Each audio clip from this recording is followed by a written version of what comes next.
not in the shot completely. Come on, you're getting in the Thank shot. you. Just hug each other. Yep. Alright, just count up for 3. 3. Get your metal face on, Trey. Let's go. Hey, this is Brandon from Rise Above the Anchor. We're here at the Deland Fest. We're here with From the Embrace. How you guys doing? Stop! Deland! For those who don't know who you are, can you please introduce yourself and what you do in the band? Sure, go ahead. Oh, I'm This is Trey. Trey. I'm Trey. I play guitar and I sing and do back vocals. That's a lot of vocals. That is a lot of vocals. My name is Nick, and I am the vocalist and backup vocals, and I don't play guitar. Does everything I don't do. I don't touch wieners. That's a lie. Anyway, what's up? Alright, like I said, we're in the Deland Fest. I mean, what are your expectations for the show, and are there anybody in particular that you're excited to see play? It's gonna rain! It's gonna rain? Is that It might rain. It might rain. I'm pretty stoked to see Dark Sermon again. They're good dudes. Circle to Circle. Seven Kingdoms. Seven Kingdoms. Again. Love you, Camden. Honestly, I forget the whole lineup, but it should be a fun day. I mean, a little overcast should keep some of the heat out, and hopefully the turnout's awesome. Alright, you guys are going to be playing the Indie Metal Fest in a couple weeks. Again, what are your expectations for that, and is there anybody that you're really excited about seeing there? Chimera. Chimera. Cool. Yeah. There's a lot of bands that are playing that are kind of like exclusively playing the show, like Byzantine's coming back for some performances, and just a lot of Acheron, the Browning. We're actually playing the Browning again a couple weeks later in October in Tampa. City Apocalypse. This is the Apocalypse. Affiance. I'm really stoked to see Affiance, actually. I've been listening to them a lot. I really dig it. Pretty cool. They're like a more mild protest. Yeah. And I dig it. I dig it a lot.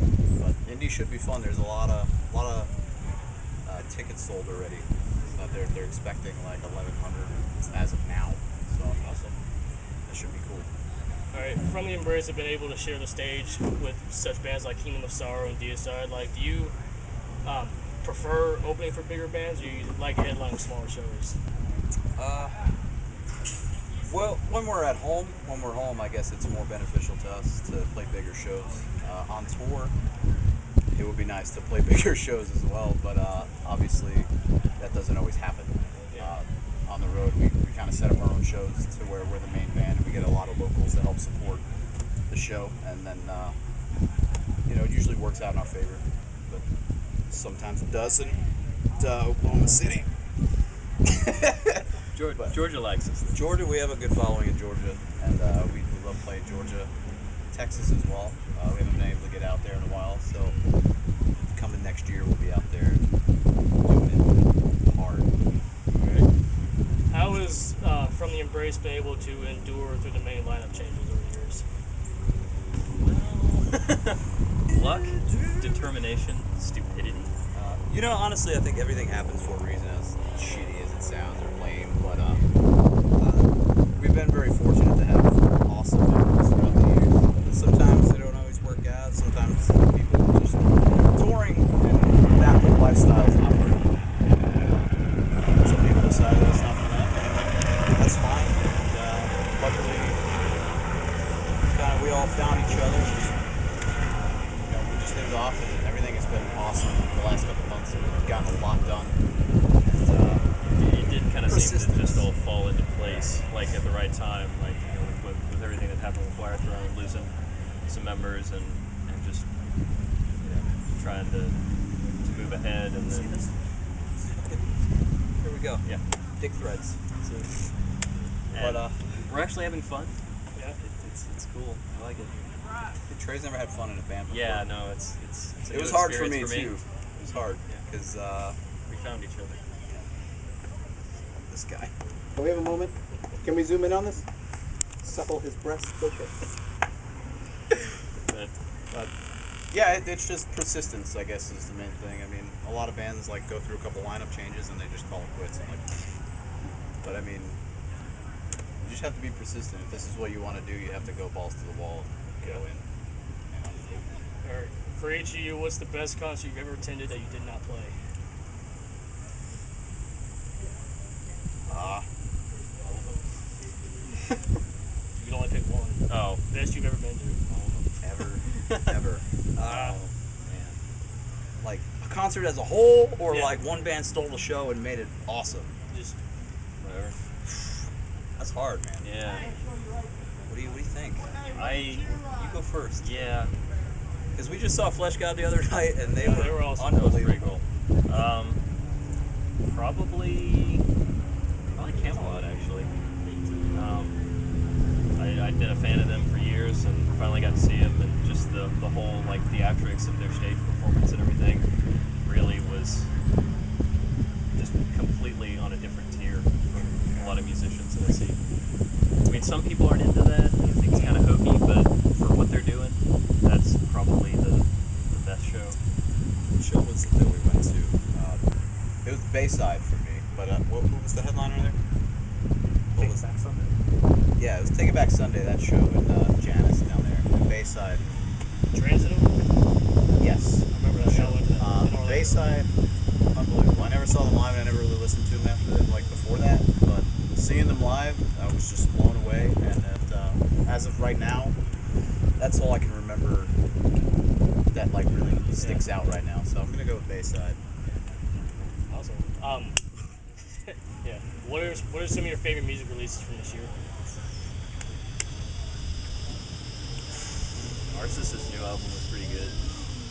Welcome. Oh, Soilwork. Soilwork's the Living Infinite. Yes. Hands down my favorite thus far. Big comeback from the last couple albums. Yes. Huge comeback. Sorry, Peter Witchers, but I don't even know. it's been a decent year, honestly. Like as opposed to the last couple. The new Attila. Yeah. It takes a few listens to get into it, but it's fucking catchy, man. Yeah. You can't. They are the next Slayer.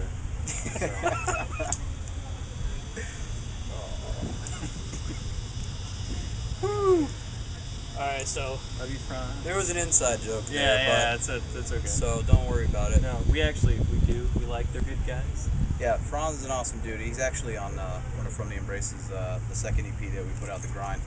He's on a song called La Flama Blanca on there. So feel free to go on iTunes. It's still up. Pick it up. It's only 99 cents.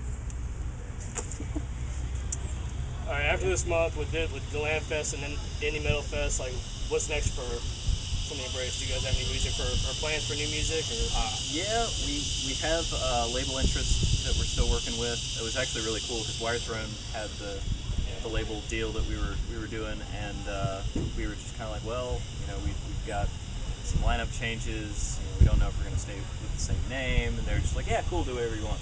So we actually went up to GHQ Studios in Jacksonville and started re-recording the album.